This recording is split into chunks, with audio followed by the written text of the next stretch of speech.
Bentang Tingbaranang Nungalintang Dinas Semak Nampak Anu ngesuan Mimitina Daling ding kembang kasturi Nyampak di kayangan ayana Nyaksak tenggara di mana-mana Kaciran Kertas tertulis di sesadu tentang samudra Tunggal datang purnama Nyampak ombak luar carita Kalipun praga di nalamunan Sesambat neangan kabagya. Assalamualaikum warahmatullahi wabarakatuh. Kami dari kelompok 2 dan kita sedang berada di Dinas Koperasi dan UMKM. Dan kami di sini ingin menanyakan seputar program unggulan dari Dinas Koperasi dan UMKM. Sebelumnya perkenalkan, nama saya Abdul Aziz dengan NIM 031. Saya Muhammad Mubli Aditya Hidayat dengan NIM akhir 107. Saya Jimbar Jumantoro dengan NIM akhir 051. Saya Dava Sofwan Hasan dengan NIM akhir 104. Saya Efran Muhammad Yusfa dengan NIM akhir 046. Saya Muhammad Harif Fernanda dengan NIM akhir 054. Oke, mari kita lanjut.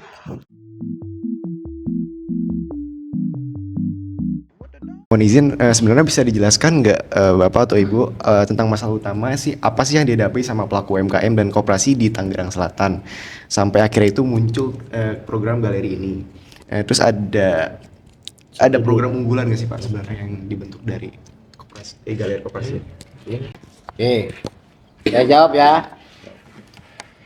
Kalau yang namanya permasalahan UMKM itu biasanya klasik, ya. Yang pertama itu pasti modal, ya. Yang pertama itu pasti modal. Kalian mau tanya ke UMKM mana juga, dia tanya ya, Bu, Pak, masalahnya apa? Modal. Itu yang pertama ya. Ya, kalau memang sudah terjawab modalnya, itu sudah dia udah nggak bakal nanya ke yang lain. Nah, terus yang keduanya itu masalahnya SDM. SDM UMKM itu memang masih sangat minim. Tapi tidak semua gitu ya, tidak semua itu SDM. Yang jelas yang paling utama itu yang muncul di permukaan itu pasti modal. Ya. Caranya pemerintah daerah mengantisipasinya, mengatasinya, itu kita buka akses pembiayaan. Ya, akses pembiayaan itu ada dua, akses pembiayaan perbankan dan akses pembiayaan non perbankan. Kalau perbankan kalian tahu lah bank-bank yang ada di sini ya, tahu ya. Yang non perbankan itu biasanya kita pakai koperasi, ya pakai koperasi. Sama pakai kita itu programnya itu sama dengan Pegadaian. Pegadaian itu non bank hitungannya ya, walaupun dia di bawah BSI, di bawah Bank Mandiri, BSI ya, Pokoknya BUMN aja. BUMN ya. Itu permasalahannya yang utama. Itu cara kita mengatasi permasalahan yang pertama. Terus yang kedua, pemerintah daerah juga mengatasi masalah yang kedua itu tentang SDM-nya si pelaku UMKM itu dengan pelatihan. Kita ada program-program, kegiatan pelatihan dan pendampingan. Kalau di Dinas Koperasi Usaha Kecil Menengah Kota Tangerang Selatan ini ada dua program unggulan untuk UMKM. Yang pertama itu Entrepreneur Hub, yang kedua itu inkubator. Di kita itu punya lembaga inkubator Cimor Tangsel ya. Kalian pun UIN udah punya mungkin lembaga inkubator. Kalian mahasiswa harus tahu di tempat kalian tuh, kampus kalian tuh punya lembaga inkubator. Nah, itu salah satu fungsinya itu membina dan mengembangkan UMKM. Ya. Sama seperti fungsinya perguruan tinggi, kita juga sama pembinaan dan pengembangan UMKM lewat program unggulan kita itu ada dua. Tahap awal sebenarnya itu pelatihan kita, program kita itu di kelurahan. Kelurahan itu biasanya aspirasi dari mereka itu, pengajuan dari masyarakat itu, dia minta pelatihan apa, desain grafis, misalnya minta pelatihan UMKM segala macam, itu dari kelurahan ya. Terus naik lagi baru ke kita, ke inkubator dan EHAB. Program unggulan dinas itu kita cuma 2, ada inkubator dan entrepreneur hub. Itu lulusannya nanti itu akan, kalau dibilang kalian manajemen ekonomi, itu nanti outputnya itu dia menampung lapangan pekerjaan dan meningkatkan ekonomi dari si UMKM. Oke ya. Oh, dari koperasi juga ya? Oke. Kalau dari koperasi sebenarnya sih hampir sama ya dengan UMKM ya. Tapi bedanya kalau UMKM kan mungkin perorangan, kalau koperasi badan hukum, badan usaha. Kalau koperasi permasalahannya itu yang pertama sama aja, modal sama akses ke pasar, bagaimana produknya bisa dijual ke pasaran, produk koperasi. Terus juga yang ketiga salah satunya adalah SDM juga. Jadi kalau yang pertama kita kebahas tentang permasalahan terkait modal. Kita ada di bidang koperasi, ada fasilitasi kemitraan lembaga pembiayaan bank dan non bank. Banknya seperti yang kita ketahui, bank ada BCB yang konvensional, dan kalau non banknya adalah LPDB. LPDB lembaga pembiayaan bank dan lembaga pembiayaan non bank untuk koperasi. Nah, kita ada fasilitasi kemitraan, mengundang koperasi yang membutuhkan akses permodalan. Dan akses permodalan kita juga ada program kegiatan akses pasar, sama kita juga permasalahannya seperti produk-produk koperasi pemasarannya kurang, jadi kita pertemukan fasilitasi antara koperasi dengan Indomaret, pokoknya kayak retail, Indogrosir, retail itu biar produk-produk koperasi bisa masuk ke pasaran. Terus permasalahan yang ketiga adalah pemasaran terkait dengan SDM. Nah, SDM itu seperti kita ketahui ya, koperasi itu rata-rata adalah pengurusnya orang-orang yang sudah senior lah, udah bukan generasi-generasi yang seperti sekarang ya. Jadi pengetahuannya mungkin kurang, apalagi terkait dengan digitalisasi. Makanya kita sering mengadakan juga fasilitasi digitalisasi koperasi. Terus juga ada sertifikasi pengurus dan pengawas koperasi. Jadi pengurus dan pengawas koperasi yang ada di koperasi itu mempunyai sertifikat yang uji sertifikasinya dari LSP ya? LSP, BNSP. Jadi kita fasilitasi mereka itu, jadi mereka akan mendapat sertifikat. Terus yang terakhir itu kita tahun kemarin ada program baru seperti revitalisasi koperasi.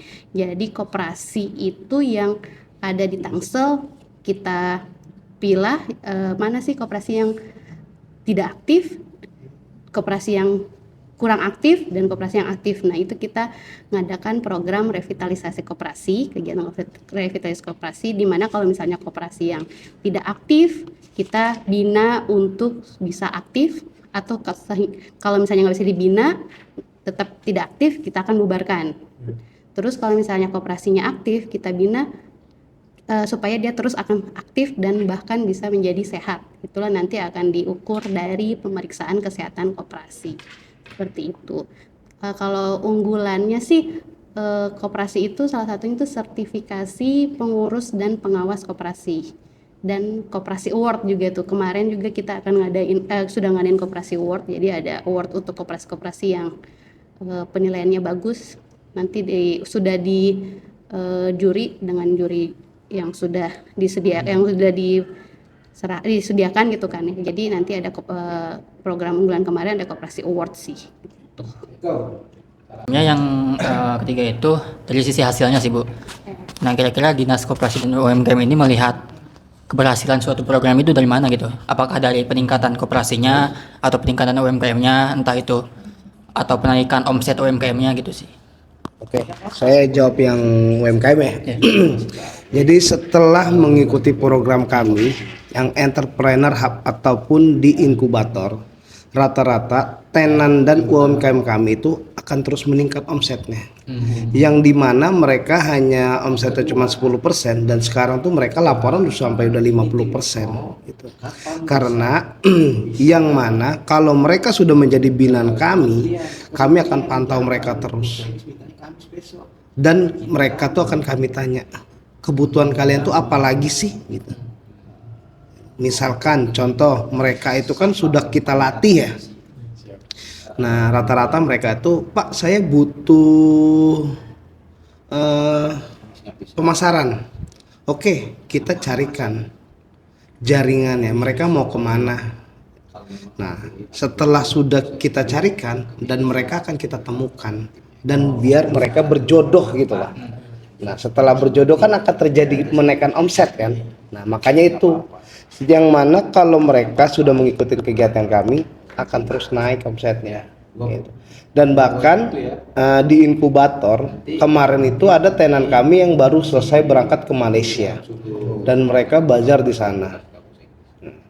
Dan ada juga lah yang mereka sudah ekspor ke Belgia, ke Monaco dan banyak lainnya gitu. Mungkin kalau di UMKM seperti itu Mas. Kalau koperasi ya, kalau koperasi hasilnya kita bisa lihat dari kayak fasilitasi kemitraan bank dan non bank itu bisa dilihat dari koperasi yang sudah mendapat akses pembiayaan ke LPDB. Jadi udah ada beberapa yang koperasi di Tangsel yang dapat akses pembiayaan LPDB. Terus juga kalau akses pasar, koperasi udah ada yang akses ke Indomaret. Terus juga kemarin juga kayak misalnya Alfamaret, Alfa gitu ya. Pokoknya ke retail itu hasilnya seperti itu.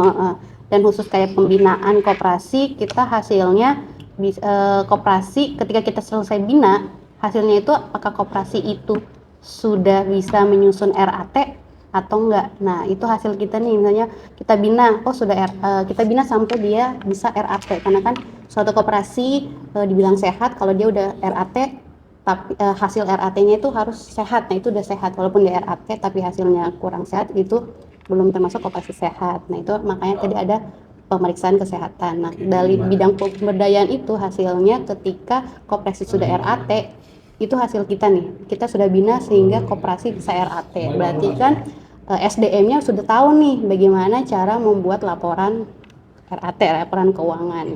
Nah, kalau dari bidang pengawasan hasilnya nanti itu adalah koperasi itu sehat atau enggak sih. Kalau emang enggak, ya diawasin, dimonitoring sampai nanti dia bisa sehat dan dibina juga. Oke baik Pak, sebelumnya menarik sekali ya. Tapi kadang kan dalam program pemerintah itu tantangan terbesarnya itu biasanya di keberlanjutan ya Pak. Nah, bagaimana sih strategi apa yang dilakukan oleh pemerintahan Dinas Koperasi dan UMKM Tangsel ini untuk melakukan keberlanjutan ini setelah program yang inkubator atau entrepreneur hub ini selesai, apakah bisa keberlanjutan itu terrealisasi? Oke, jadi balik lagi seperti yang tadi Pak Jimmy sampaikan ya, yang awalnya dari kelurahan, mereka naik tingkat nih ke entrepreneur hub. Nah dari situ kan kita bisa melihat evaluasinya tuh terhadap si UMKM-nya. Mereka mau naik kelas nggak nih? Gitu. Nah kalau mereka mau naik kelas, mereka akan terus mengikuti alurnya.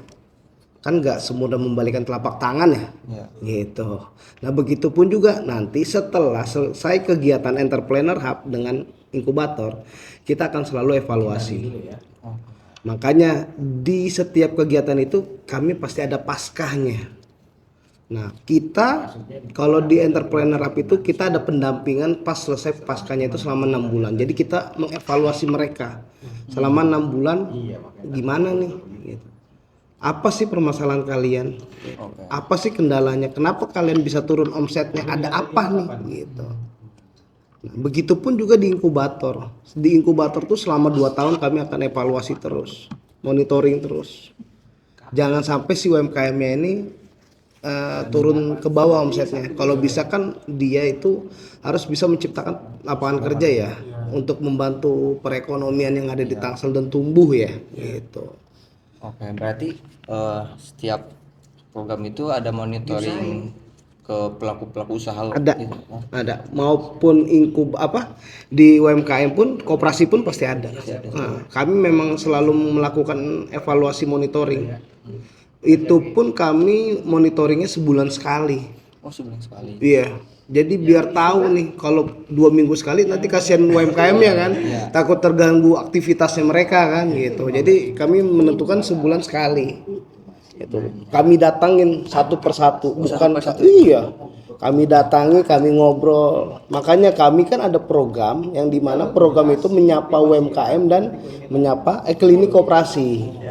Gitu. Jadi yang dimana menyapa UMKM itu kita menyapa, hai ada apa sih?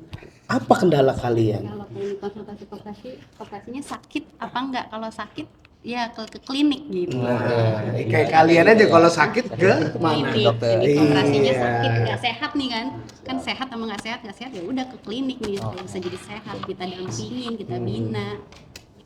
Jadi tadi kan udah dijelasin ya dari program dari awal sampai akhir tadi, misalkan di UMKM ada program tadi yang dari awal terus sampai setelahnya itu ada monitoring kan. Iya.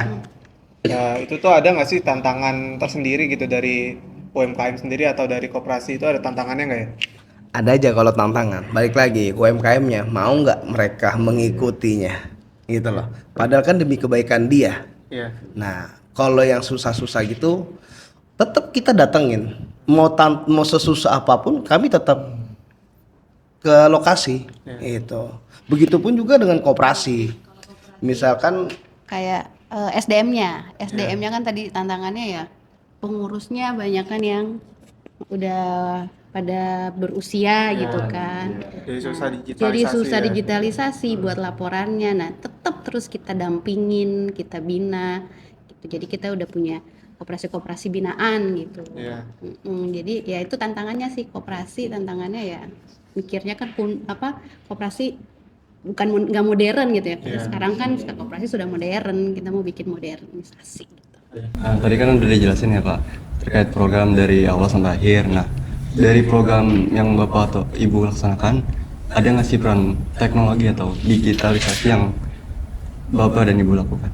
Oke, kalau dari UMKM itu teknologi terakhir kami adalah gimana caranya produknya dia itu bisa bertahan sampai 1 tahun ya. Nah, salah satunya itu harus ada sentuhan teknologi, betul kan? Nah, yang dimana kami bekerja sama BRIN ya Pak ya. Ya, nah disitulah nanti yang mana UMKM-nya yang rajin, ya kan, pasti mereka akan dapat sentuhan itu. Gitu. Ya kalau mereka nggak rajin mau gimana? Kita mau tahu kan? Sekarang kalau kita dievaluasi sebulan, aduh Pak, saya lagi ini, oke kita datangin lagi kan? Datang lagi ya. Berarti kan dianya memang yang nggak mau maju gitu loh. Kalau kitanya udah 10 kali nyamperin, dianya nggak mau maju mau gimana? Bener nggak? Berarti kan pelakunya itu yang nggak mau maju. Ya, bahkan kita pun sudah memberikan pelatihan ke dia gitu, yang terbaik buat dia kan. Kita sebagai pemerintah kan pasti yang mana kalau bisa mengatasi pengangguran di sini kan. Nah, gitu. Kalau koperasi digitalisasinya lebih ke pembuatan laporan ya, dari mulai stok sampai laporan keuangannya jadi itu kita udah kita berusaha buat koperasi semua berdigitalisasi. Walaupun tadi tantangannya adalah SDM, makanya kenapa kita sering mengadakan pelatihan digitalisasi koperasi supaya Jadi kita juga bekerja sama dengan Telkomsel untuk digitalisasi koperasinya. Ya, terakhir Pak, mungkin apa sih Pak ada rencana pengembangan apa sih Pak terkait dari program-program yang udah tadi dilaksanakan kayak e-hub ataupun tadi inovasi yang dilakukan setiap sebulan sekali itu Pak? Iya, maksudnya apa ada rencana-rencana lain nggak sih Pak yang pengen diterapin lagi gitu sebagai inovasi?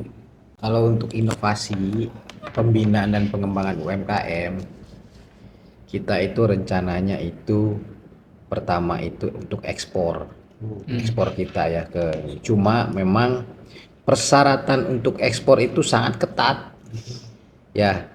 Yang gampang itu just tip. Yang gampang itu just tip, kerupuk bawa ke sana just tip aja ya. Tapi kalau via ekspor itu udah persyaratannya udah banyak.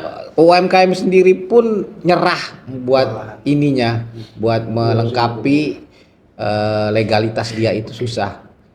Itu kalau untuk pengembangan kita itu pengennya kita tuh ekspor, minimal ada berapa UMKM di Kota Tangerang Selatan itu memang sudah masuk wilayah ekspor ke Arab, ekspor ke kemana gitu ya. Itu target kita untuk seterusnya. Cuma memang UMKM-nya juga kalau dibilang dia harus ngikutin legalitas sertifikasinya itu memang rada repot. Ya, yang gampang saya bilang itu just tip. Ya just tip 3 dus, 4 dus bawa ke sana. Itu sudah termasuk ekspor kalau kita bilang. Cuma masalahnya itu data ekspor itu nggak ke kita. Ya, kalau kita memfasilitasi itu pasti kita tahu data ekspor itu ada di kita. Kerupuk, keripik, kemplang. Kalau mau diekspor lewat data kita, ada datanya di kita. Tapi kalau kerupuk, keripik, kemplang itu dia langsung just tip, kita nggak tahu. Itu aja masalahnya sebenarnya. Tapi ada nggak sih Pak salah satu UMKM yang udah bisa ekspor gitu ke luar? Di kita ada. Akila, Apa ya? Akila kemana? Mau kena? Iya, ada fashion ada, makan minum ada. Mereka itu ekspornya Ekspor itu memang langsung berekspor. via sendiri-sendiri. Nggak ada yang kayak dokumen yang harus diselesaikan. Iya, just tip jatuhnya. Bukan ekspor dia memang bea cukai gitu. Kalau memang bea cukai itu kan memang Itu dia sangat- klasifikasinya memang kan harus ada ISO, ICCP segala macam repot memang sih UKM intinya. Ya harganya paling juga kerupuk 25.000 bikin itu udah berapa ini dia udah nyerah duluan gitu. Kalau dia kirimnya kontaineran sih nggak masalah gitu. Ini kok cuma berapa itu. Kadang kan Ada di kita ada. paling mereka kuat-kuatnya mesen 10 botol, sedangkan harga untuk ekspor kan sangat mahal tuh. Makanya tadi ya cuman sedikit-sedikit doang itu, tapi tetap dibilang ekspor. Sebenarnya kalau kayak gitu juga belum bisa dibilang ekspor karena mereka belum ada dokumennya tadi. Tapi itu ya Pak. Mm-mm. Jadi mereka pribadi informasi. Iya, jatuhnya mereka begitu. Kalau koperasi inovasinya itu salah satunya itu klinik konsultasi tematik. Jadi kalau tadi ada klinik konsultasi itu bedanya sama tematik. Kalau klinik konsultasi biasa narasumbernya dari kita pegawai Dinkop, kita ngumpulin nih permasalahan apa sih yang sering dikonsultasikan oleh koperasi. Setelah kita ngumpulin koperasinya permasalahannya, kita bikinlah namanya klinik konsultasi tematik. Jadi di tematik nanti kita kumpulin permasalahan yang sama, koperasi yang berbeda dan masalah yang sama di dalam satu ruangan dengan narasumber ahli. Itu sih inovasi kita. Saya mau nanya lagi nih Pak. Tadi kan ada permasalahan itu ya Pak, kayak misalkan dari koperasi itu dia kan kebanyakan kan dia tuh tenaga kerjanya kan dari orang-orang yang udah lanjut usia ya. Nah, berarti kan Gen Z-nya itu kan kita kekurangan nih Pak. Nah itu langkah apa sih yang dilakukan supaya bisa narik Gen Z-nya itu buat nimbrung ke usaha koperasi itu? Jadi kalau koperasi itu kan penggantian pengurus itu maksimal 5 tahun ya. Nah kita sering dampingin, kita sering bina, kita kasih saran dan masukan kepada pengurus. Setiap kalau sudah 5 tahun pergantian pengurus, bisalah diganti dengan anak-anak yang Gen Z. Jadi pengurusnya nggak itu aja, karena kan ada batas maksimal ya. Kalau pengurus itu 5 tahun, pergantian lagi. Nah pergantiannya itu kalau bisa kita dampingin suruh untuk anak-anak generasi yang milenial atau Gen Z yang sekarang aja gitu. Seperti itu sih. Sekarang saya balik nanya nih, kalian bersedia nggak jadi pengurus koperasi?